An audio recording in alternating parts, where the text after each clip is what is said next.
Hey, what's up, everybody, and welcome back to the channel today for a special interview. I'm super excited, and I'm so thankful to have this opportunity.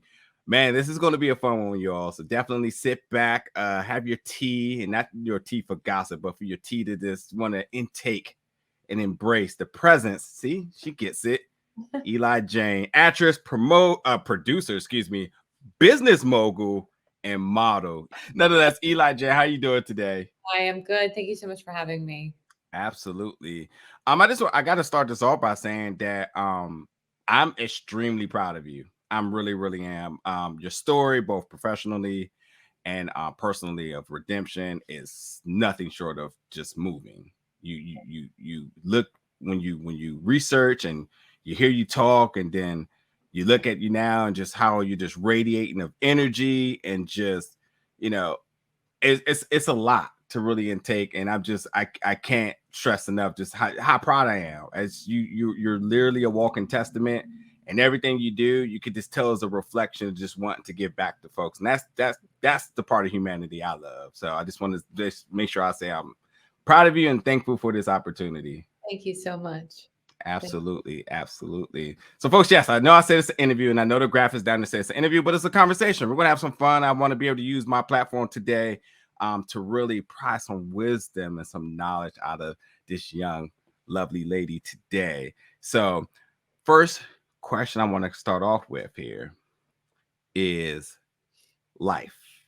For someone who really values life to the utmost, you said it more times over. Any opportunity you get a chance to speak, you talk about just how precious life could be. So from everything you've been through to this day of March 3rd, 2022, could you just share some wisdom in terms of just what life means to you? Well, I think for me, I've been in really dark places in my life, and I've been given a second chance, if you will, at life. And I'm so grateful for that. Not everybody gets a second chance. And for me, life is full of ups and downs, wrongs and rights. That's a life, right? If I go on my life and it's a stable, sturdy ground, is that a life? Yeah. Right? Because I want to live my life to the utmost. Now that's gotten me in trouble. But again, without the darkness, there would be no light. And I'm just really able to appreciate life because I know how close I was to death. Maybe not physically, but inside I was dying. I know how dark I was. And I also know how great life can be if you just show up, open your eyes, connect, listen. It's such a beautiful, beautiful gift. And for me, I'm just, I'm so lucky to be here. I'm so lucky that I was able to have children, to give life, the circle of life. Like, I mean, granted, I've done some really stupid shit and, terrible. I've been a terrible human being. And I've also been, a light and change. And so I think that you can change. And that's what this character really, to me, kind of represented. I'm gonna revisit that in a second because I felt like there was something symbolic about the character Jane and the way, but we'll get there in a second. You've been never shy, completely transparent, in speaking about your previous drug use. The question here is, what has that journey shown you to this date? it's it's shown me pain. Um, it's shown me loss. Sometimes we can go through life and not have any losses because we don't have any loves. I had a love. I had a love of drugs and alcohol, and it was greater than anything else. And at some points, it completely took over my life. And it has taught me how to let go. It's just given me shape and form in so many ways that I don't know if I didn't do that. I'm not promoting drugs. I just have to live in acceptance kind of with where my journey has taken me. And I only know this one journey. So I know that today I'm grateful. I am loved. I am, I just, I'm happy, and I don't know that without that past, I wouldn't be the person sitting in front of you right now, you know? Yeah. Yeah. Another word I just have to throw in there is strong and completely brave. Completely. Um, and I think something that I am very appreciative of, especially for folks like yourself who has a platform, who also isn't shy to speak about this as well. It's something I also want to bring up is the importance of mental health. Mhm. So, again, kind of revisiting the same question, but tweaking the ending just a little bit here. Now, what has this entire journey, what has this shown you about the importance of mental health? And how should people value that in their day to day living now? Oh man, mental health. um, it's such an interesting subject, right? Because everything that's going on in the world today, how do you then say to them, to have mental health, to have hope, you know? Because right, they're in it, Yeah. right? Like when I was in my disease, you tell me something, I'd be like, "Pff, I got it. Mm-hmm. I got to experience it, right?" Yeah. And the only thing that I can say is the things that were said to me, which is you go towards the love and you go towards the light. Mm, And those things have saved my ass. mm, And at certain times in my life, I've only had dark. So that was my only love. And I went to it and it worked. yeah.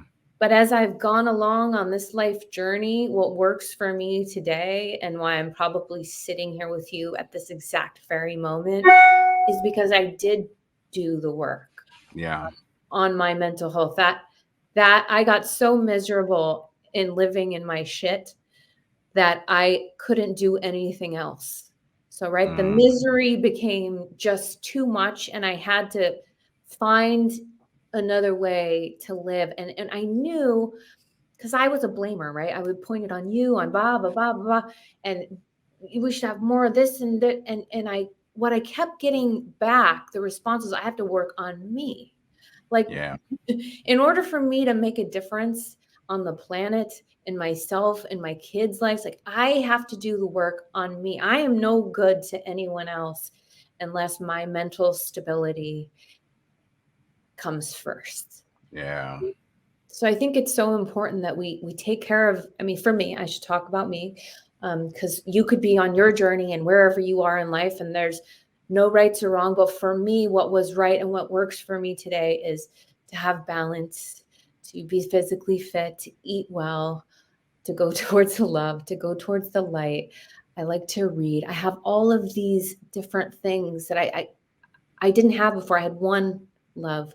I had one thing, and now because I've worked on my health, my Yeah. mental, I can do all of these other things. And the world is bright and vast and, you know, yeah. Yeah. Yeah. Man, that's powerful. That's powerful. I tell you, I don't know if you ever heard of him, but my buddy John Shaw, who's a filmmaker, he just recently did a film, Ida Red, and a big film that was once we got a chance to talk, and I saw this film in Body Brokers with Michael Kenneth Williams. Um, he speaks a lot of the same sentiments as yourself, as a former addict, and just his journey and his perseverance. And it's really good to see folks who have platforms to really be fighting the good man's battle, bringing awareness to these things, putting it within their craft, and hopefully when you talk about your kids or whatnot, provides a better future for them, understanding that moms went through this, so she knows it better than you, and she's doing it at your best interest, so It's always just it's a good sign of humanity when folks like you exist. Thank you. So let's talk about The Way, which is your latest film, which is available now. As I look over at it right here on my other screen, it's available now on all digital platforms. Now, here's the thing with this. It's a lot of things I want to kind of tap into this film. One of my biggest and favorite scene, one of the biggest and one of my favorite scenes of this was, well, when you committed the murder. And folks, you should check this out. It's available now. So we'll talk a little bit of spoilers here. Committed the murder because you had the license to kill with your deadly weapons right here. But what I was super impressed, besides the choreography, because I'm, as a huge combat sports fan, I'm always very intrigued about seeing fight choreography come to life, which you have an extensive background in it and such. But the other thing that was really important that you don't quite see is that, as a lot of fighters would say, that killer instinct, that on and off switch, because you realize when you're in these settings, that other person's trying to kill you. And that's a very, predatory thing that, of course, if you're locked in a cage and the bell rings, it's time to go. But you don't always see that in actors. And some of my favorite actors, as much as I love them, I'll even name one just so folks can tell you where I'm at with this. I love Michael Jai White, but I've never seen him in a sense where I was like, I'm scared of him. But when I looked in your eyes in this, I was like, holy hell. Like, it was shot so good that I'm almost petrified to know, like, did they have to pull you off of her when this was done? But nonetheless, because I want to know, how did you lock yourself into that zone to really bring on that presentation? And man, I got to say, you work facial expressions like no other, especially within your eyes. It's like, it's a fire in it. You do have pretty eyes, but like there's a fire in your eyes that's just telling the story in its own. So what in the world got this all to come to life on your end? Well, I think starting out as a gymnast and always using my physicality, and having learning disabilities growing up, I always knew how to use my body and my emotions, but my words were really hard for me. So I could feel all of these things, and how I would get them out was that I would run, or I would go to do gymnastics, or there's all these things, but I never had the words. So that was kind of what was so important for me transitioning into film, was I wanted to be able to tell a story using words. It was a lot easier for me with my physicality, using my body and my face, because that's all I'm used to using, especially doing a lot of music videos. And I think too, I had a lot of anger. I've had anger in my life. I mean, you don't go and use crystal metaphene, metaphenes. Don't use crystal meth, which, if anybody doesn't know this, it's methane gas and a whole bunch of other shit that's like chemicals in your brain. But eventually, by the time you die, your brain turns to mush. Mm-hmm. And so I was ingesting this. And so the shit that I saw, that I put myself through, is shit I can't explain. I mean, I was in terror, in fear. I thought people were after me. I mean, I went through all of this stuff. And the crazy part is I put myself there. So I was able to kind of use that. And a lot of, the scenes after the fight scene is me talking to my addiction. Mm-hmm. It's like, I have to let you go. I'm ready for a new life. Because these are real feelings. These are real emotions that I had to say goodbye to my love. But that's the only way I know how to explain it. I mean, yes, there are people that I put in the places. There are times that I swapped, hitting that thing. But the terror and fear that I really saw in my own brain and thought I heard, I can't explain to you. It was like, I mean, I can't explain it. And I hope nobody ever has to go through that. But it was, I was dying. Yeah. I was dying. Yeah. Mm.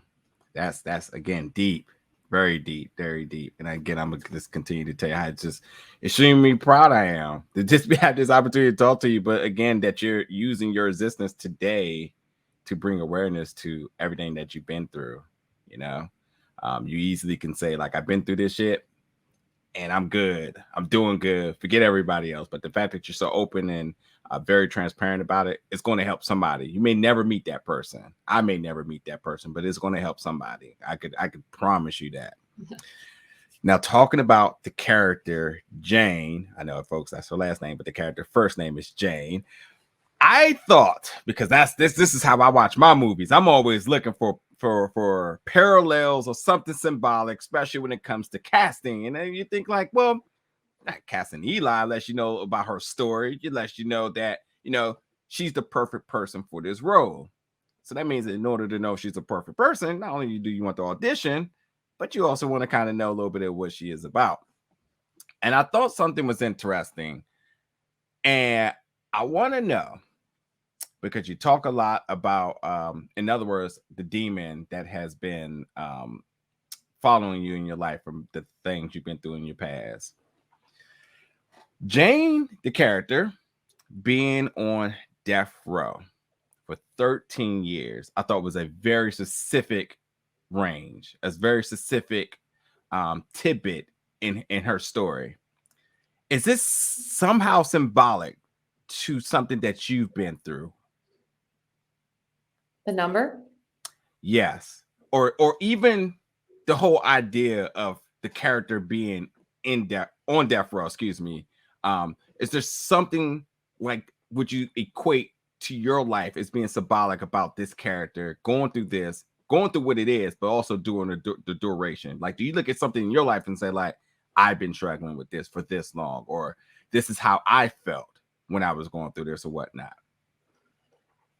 Yeah, well, first of all, Dastan, when you guys watch this movie, because I hope you do, he's so brilliant. Everything from the lights to when I was dialing the numbers, everything is feng shui. And there's a Yeah. yin and a yang. And so every number has a symbol and it's so well thought out. I Yeah. mean, I've said this, the coloring, right? So the before and the after is a different color, everything from the hair to the braids to the down, Yeah. all very well thought out. So in that area, yes, the number 13 was probably very specific, and you should ask Dastan about that because I'm sure he has a perfect reasoning for it. But as far as my life, yes, I mean, I took a break for a long time over, COVID. I was working behind a desk and I got really stuck in my life. I kind of quit the drugs a long time ago and I was drinking. And then I just was kind of really not spiritually fit or mentally fit, I think is a better way to say it. Mm-hmm. And I was just really stuck. And I started doing some work and then, on my mental health. And then it was like the universe was like, here, you know what? The pandemic hit, you're going to get fired. Because, right, I think the universe happens for me, not to me. That's a different Ooh, train of thought, right? It used to happen to me, but now it happens for me. I love that. Yeah, because everything is a lesson, right? What's my Yeah. lesson here? I was just journaling before I got on, about how I just wanted to drop to my knees because if you really look, the lessons are there. Like it's all set up. Like what I did just 2 days ago helped me on this interview that I'm having today. And Mm. I'm awake and alive. Am I able to see what kind of, I don't know, inspiration, because it comes to me or, I'm saying it or anyways, it's just so beautiful, right? So one of my biggest fears was to go back to school. Well, pandemic hit, I went back to school. I started studying with a coach. It was a fear. I had to get over that fear, mental health, right? Working on my mental health. Why am I not, booking these roles? Why am I not Yeah. speaking? And so that's what I did. I just started to transform, not only in my life, but also in my craft. And, what am I fearful of? I'm fearful of going to school. I'm fearful of this. And once you put it out onto the table, you're like, oh my God, that was so easy. Okay, so I'm fearful over this. How do I solve this? Oh, okay. Well, this is how I solve it. Just go to school. Like, Yeah. Sometimes you're your own worst enemy. right. But I mean, I held on to that for 20 years, this fear Yeah. of going to school. And like, Mhm. that's what it took. It took me working on me and it took me going back to school. So yes, during that time, I relate to it so much. As a matter of fact, when Dastan sat me down, he said, "Are you going to be able to pull out of this? Are you going to be, no, he said, are you going to be able to go to that deep place?" I said, "I'm not worried about Ooh. going to a deep place." Like I can go there, Yeah. and or maybe it was the other way around. But anyways, I ended up getting stuck. Um, I was so used to being in the light. That's what it was. I was so used to being in the light that I was afraid to go to that I wouldn't make it to the dark. So then I stayed in the dark, right, as a character. And I realized next time I'm not going to do that. I'm going to balance a little bit more. Yeah. Yeah. He knew it. I'd been in the light. I'd done all the work. I was in such a good place and I knew I could go there. So I was like, nothing. But sure enough, he was right. You can get stuck. I can get stuck. I need to be balanced, Yeah. and I Yeah. wasn't. So, going forward in other roles, I want to make sure that I got to always remember that I have a bracelet, balance. Yeah.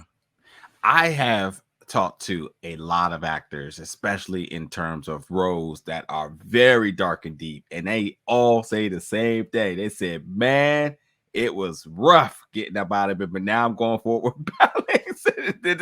This is another example, but again, you're preaching here in the sense of somebody's going to hear this and realize that when they take their next role or some inspiring actor are going to understand, like, yeah, you think it's all cool to do some demonic movie and horror, which I love, by the way, but yeah, you actually got to get in that character, but Mhm. you also got to get off that set at some point, and you want to make sure that you understand balance and serenity in your life, some stability also in everything you do. So um now, my next question is completely spoiler because this is the first thing I put on my sheet of things I needed to ask. I cannot, I do have my theories, but I don't even think they matter. I need to know, and I want you to walk me through the ending of this film.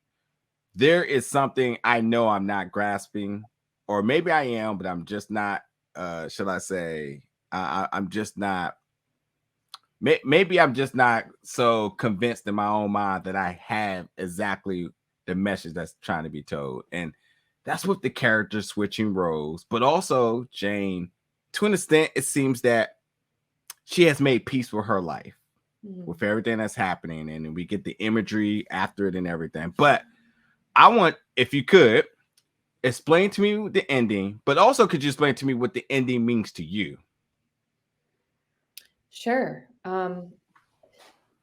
Wow, there's so many things. The ending of the movie is kind of like a quantum leap.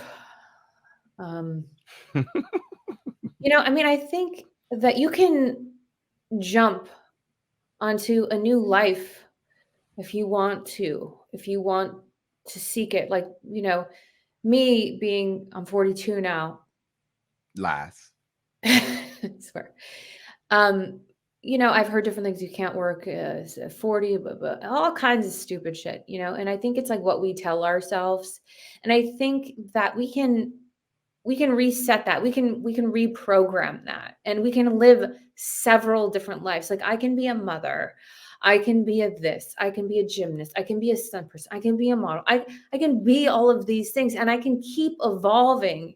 And the moment that I stop evolving, well then I'm going towards the ground. Yeah. Yeah. And I think for me that's kind of what it meant. It was like, and again, I referred a lot to my addiction, but it's like saying goodbye to that version of myself, right? That version of Eli who used to drink and use was a terrible version of myself. And I'm nothing like that. You would not recognize the person who I used to be. I was Mhm. totally different. I mean, I was homeless, Yeah. so if you think that drugs and alcohol can't like affect you because like you're too pretty, you're too rich, it doesn't discriminate, right? Yeah. And there's never a time to stop, and you can always change. You can change your career, you can change your life. I'm not 80, but even 80, I mean, there's actors right now. My mentor, Lou Gossett Jr., I mean, he's how old is he? Like, I mean, what an inspiration. You Yeah. know? I mean, so again, the only stigmas we put into the universe are our own stigmas. And I think that it's important that we can change that mindset and we can grow from that. We don't have to be that same person. Yeah. And sometimes you have to let others go. My greatest gifts in life were when I had to lose things. I had to Mm, custody of my children in order for me to get sober. It was mm, full, it was a struggle, but I had to go to the dark in order to find my light. And I don't know that if I didn't ever have that dark, that I would be sitting here with you. I probably wouldn't be here. I say that all the time. My kids saved my life. But right, that darkness gave me layers and it gave me light. So, like any sort of struggle that anybody is going through, we can come out of it a whole new person. yeah. Sometimes it's all in how you look at things. It's easy for me to say right now because I'm out of it, right? But Yeah. like my aunt's not well right now, and I'm going to be crying soon. You know, Yeah. and if you say that to me, might want to punch you. But I know that there is a beautiful rainbow, you know, waiting on the other side. And I Yeah. have to it's one of the things I struggle with, emotion, right? So like here's a chance. It's on how I look at it. Here's a chance for me to learn how to cry. Mm. You're an amazing person. Like, I hate this remote thing right now because I would definitely be arms open for the hug. Like, Oh, you're thank you. you're an amazing person. So amazing that friends don't lie to friends because no one's going to believe that you're 40 anything. So just give it up. Just because the internet says it, and just because you want to say it, everybody can realize that there's definitely a fib line in there. So just we'll just we'll edit that out. But no, nonetheless, resilience is such a beautiful thing. Mm. It's literally my favorite human quality. Just it's not that you ever wish bad for anybody. You never wish hard times for anybody. But damn, if that story ain't so sweet when you see people on the other side of it, it Mhm. just truly shows the fight in humanity and one's individual soul and spirit and what they can accomplish. And look at you, walking testament, day in and day out. Now, I I love your resume of roles. So diverse. You're just never the same two people in anything you've done. Which makes me wonder, is there anything on your list that you're like, I want to do that in a film going forward? Oh man, there's so many. I do hope to this is going to sound maybe like an ego, but I do hope to be able to reach, a lot of different audiences. I hope that, I get the opportunity in this lifetime to, go big and do big things. I think I love playing all different characters. I don't want to be stuck in one place. My nickname is Lizard, by the way. I changed my mom used to call me Lizard. It's short for Elizabeth. I like Okay. it. But I love playing several different characters. Yeah. I just love it. So I I, think that would be it. And I'll say I'm gonna plug the movie that I just watched for the SAG Awards, which is Respect. There's mm-hmm. that line in there where they say, "Well, what is it you want?" And she says, "Well, I want to make it big. I want to." And I would always be afraid to say that, because I think, oh, it's my ego. But like that's it. Yeah. I'd love to be able to go there. And I've done a lot of big stunt things, but I'm hoping in the future, yeah, that would be it. I I could imagine Aretha Franklin's story also being a little bit of a inspiration to you as well too. Oh, I mean, I didn't know as a kid. I mean, I just thought she was the most godly voice I've ever heard. But man, that film, whoo-wee, I was in shambles after watching it. But so much appreciation for why she is the best of her type. right. You talk about stunts, and I always have to ask anybody who has an extensive stunt background, because I know, this is something that happened a little while ago, but I think it's still very, very much important. Um, we lost a good one in Helena Mhm. Hutchins, excuse me, and because of the incident on Rust. And I just wanted to just give you a second, if you could talk a little bit about safety on the set, what you have learned about it, and what are some important factors that others may need to know going forward. Oh gosh, time is precious. Sometimes we in life, right, we're just going and we're forgetting to look at the little nuances because we're pressed for time. Yeah, And I think they would say it too, I don't know, I'm not them, but to just take a moment and pause and be here and really think about what you're doing. It's really difficult. I always say on films, it's like going to war. I mean, it's a terrible, but like, I learned so much because it's like 16-hour days and I'm sleeping sometimes hardly at all if I'm sleeping out of a trailer. And this happens for like a month and it's a terrible time to use that analogy. And I apologize. But I learned so much. Like, I feel like when you're not sleeping, right? Because that's also like a mental thing, right? You forget about the little things like sleeping, like checking safety and all of that stuff. And yeah, I mean, I think that's we have to remember that sometimes things you just can't explain them, right? Now going back, of course, they would have checked it, and I'm sure they yeah, always check a gun going forward.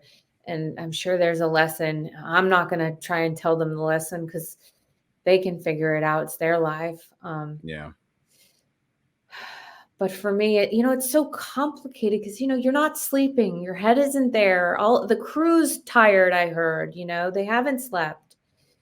So one little mistake. Hungry, angry, lonely, tired. Those are the signs when you start to get into trouble, and you really have to. I don't know how they could have helped. Boundaries, called it. I don't know. They're the only ones that know that. I just know yeah, that